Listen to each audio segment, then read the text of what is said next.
بسم الله الرحمن الرحيم. نركز شوية في الكلب أو الكلب اللي بالإمكانيات دي. يا جماعة ده بيتعمل مفرقعات أو مخدرات، لأن استحواذه على الكورة زي ما انتوا شايفين، تركيزه عالي جدا على الكورة، مش شايف أي حاجة غير الكورة. بصوا عليه هتلاقيه دايما الكورة حبيبها. وده بيتباع أصلا خام في أوروبا من 3 ل 5000 دولار.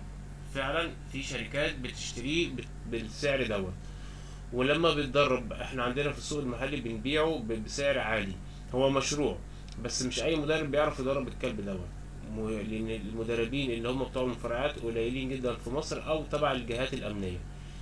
وكمان مش اي كلب اختاره حتى لو بيحب الكوره، خلي بالنا لو بيحب الكوره ممكن ما ينفعش للمخدرات ولا المفرعات. ركز مع الفيديو كويس قوي وانت تعرف ليه الكلب بيستاهل. ولو عندك كلب زي تعرف انك انت معاك حاجة كويسة وذو قيمة.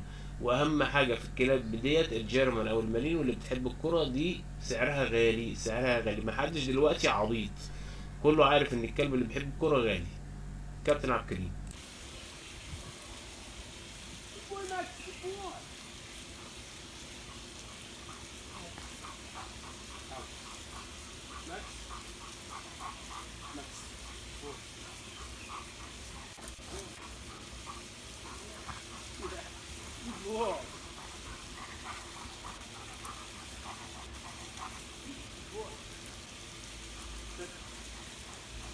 Down.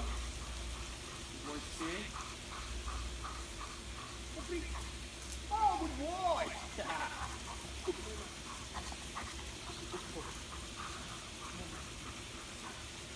Sit. Max. Sit. Down. Down. Sit.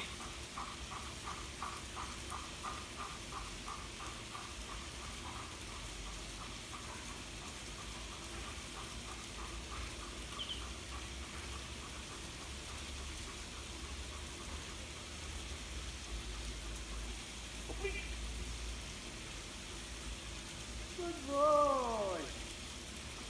Good boy, Nico. Sit. Max, ahead for it. Sit. Down.